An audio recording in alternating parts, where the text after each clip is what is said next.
ನೀವು ಬಟ್ಟೆಯನ್ನ ಎಷ್ಟು ಸಲ ಧರಿಸಿದ ಬಳಿಕ ಒಗೆಯಲು ಹಾಕಬೇಕು? ಇಲ್ಲಿದೆ ಇದರ ಸಂಪೂರ್ಣ ಮಾಹಿತಿ.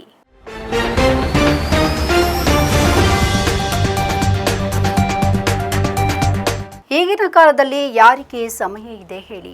ಉದ್ಯೋಗಕ್ಕೆ ತೆರಳುವ ಬಹುತೇಕರು ಧರಿಸಿದ ಬಟ್ಟೆಗಳನ್ನು ರಾಶಿಯಿಟ್ಟು ಒಂದೇ ಸಲ ತೊಳೆಯುವುದನ್ನು ನೋಡಿರಬಹುದು. ಇನ್ನು ಕೆಲವರು ಒಗೆಯದೆ 2-3 ಬಾರಿ ಧರಿಸಿ ಆ ಬಳಿಕ ಅದನ್ನು ತೊಳಿತಾರೆ. ಆದರೆ ಮೈಗೆ ಹಾಕಿದ ಬಟ್ಟೆಗಳನ್ನು ಒಗೆದು ಶುಭ್ರವಾಗಿಟ್ಟುಕೊಳ್ಳುವುದು ಬಹಳನೇ ಮುಖ್ಯ. ತುಂಬಾ ಸಲ ಧರಿಸಿದ ಬಳಿಕವೂ ಕೂಡ ತೊಳೆಯದೆ ಹಾಗೆ ಇಡುವುದು ಒಳ್ಳೆಯದಲ್ಲ. ಒಂದು ಗಳಿಗೆ ಧರಿಸಿದ ಉಡುಗೆಯನ್ನ ಅತಿಯಾಗಿ ತೊಳೆಯುವುದು ಕೂಡ ಸರಿಯಲ್ಲ.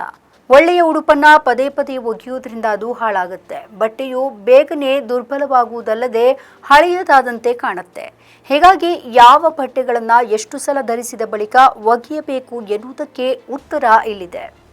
ಒಳ ಉಡುಪುಗಳು. ಕೆಲವರು 2 ದಿನಕ್ಕೊಮ್ಮೆ ಒಳ ಉಡುಪುಗಳನ್ನು ತೊಳಿತಾರೆ. ಆದರೆ ವೈಯಕ್ತಿಕ ನೈರ್ಮಲ್ಯದ ದೃಷ್ಟಿಯಿಂದ ಪ್ರತಿದಿನ ಒಳ ಉಡುಪುಗಳನ್ನು ತೊಳೆಯಲೇಬೇಕು. 10 ರಿಂದ 12 ಗಂಟೆಗಳ ಕಾಲ ಚರ್ಮ ಮತ್ತು ಡಯೋಡರೆಂಟ್ನಿಂದ ತೈಲಗಳನ್ನು ಅದು ಸಂಗ್ರಹಿಸುತ್ತೆ. ಹೀಗಾಗಿ ಧರಿಸಿದ ಒಳ ಉಡುಪುಗಳನ್ನು ತೊಳೆಯದೆ ಅದನ್ನು ಧರಿಸುವುದರಿಂದ ಸೋಂಕುಗಳು ಸೇರಿದಂತೆ ಆರೋಗ್ಯ ಸಮಸ್ಯೆಗಳು ಕೂಡ ಬರುವಂತಹ ಸಾಧ್ಯತೆ ಇದೆ. ಸೈಟರ್. ಕೆಲವರು ಸೈಟರ್ ತೊಳೆಯುವುದೇ ಇಲ್ಲ. ನೀವು ಧರಿಸುವಂತಹ ಸೈಟರ್ಗಳಲ್ಲಿ ಲೇಯರ್ಗಳಿದ್ದು ಬೆವರನ್ನಾದು ಹೀರಿಕೊಳ್ಳುವುದಿಲ್ಲ ಅಂತಾದರೆ 7 ಬಾರಿ ಧರಿಸಿದ ಬಳಿಕ ಒಗೆಯಲು ಹಾಕಬಹುದು. ಇಲ್ಲದಿದ್ದರೆ 2 ರಿಂದ 4 ಬಾರಿ ಹಾಕಿದ ಬಳಿಕ ತೊಳೆಯಬೇಕಾಗುತ್ತೆ. ಇನ್ನು ಜೀನ್ಸ್. ಹೆಚ್ಚಿನವರು ಜೀನ್ಸ್ ಪ್ಯಾಂಟ್ ಅನ್ನ ತೊಳೆಯುವುದೆಂದರೆ ತಲೆನೋವಿನ ಕೆಲಸ. ಹೀಗಾಗಿ ಒಮ್ಮೆ ಹಾಕಿದ ಜೀನ್ಸ್ ಪ್ಯಾಂಟ್ ಅನ್ನ 2-3 ಸಲ ಹಾಕ್ತಾರೆ. ಇದನ್ನ ನೀರಿಗೆ ಹಾಕಿದ್ರೆ ಜೀನ್ಸ್ ಲೂಸ್ ಆಗುವುದಲ್ಲದೆ ಬಣ್ಣ ಬಿಡುತ್ತೆ. 4 ರಿಂದ 5 ಬಾರಿ ಧರಿಸಿದ ನಂತರ ಜೀನ್ಸ್ ಪ್ಯಾಂಟ್ ಅನ್ನ ತೊಳೆಯುವುದು ಒಳ್ಳೆಯದು. ಟಿ ಶರ್ಟ್ ಮತ್ತು ಟಾಪ್ಗಳು. ಟಿ ಶರ್ಟ್ ಮತ್ತು ಟಾಪ್ಗಳ ಕುತ್ತಿಗೆ ಭಾಗದಲ್ಲಿ ಕೈಯಲ್ಲಿ ಹೆಚ್ಚು ಕೊಳೆ ಇರುತ್ತೆ. ಸಾಕಷ್ಟು ಬೆವರು, ಕೊಳಕು ಮತ್ತು ಸತ್ತ ಚರ್ಮಗಳ ಕೋಶಗಳು ಹೊಂದಿರುತ್ತೆ. ಹೆಚ್ಚು ಬೆವರಾಗಿರುವುದರಿಂದ ಒಮ್ಮೆ ಧರಿಸಿದ ಕೂಡಲೇ ತೊಳೆಯುವುದು ಸೂಕ್ತ.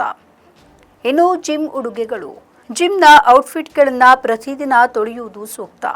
ಹೆಚ್ಚು ಸಮಯ ಜಿಮ್ನಲ್ಲಿ ದೇಹವನ್ನು ದಂಡಿಸುವ ಕಾರಣ ಈ ಬಟ್ಟೆಗಳು ಬೆವರನ್ನ ಹೀರಿಕೊಳ್ಳುತ್ತೆ.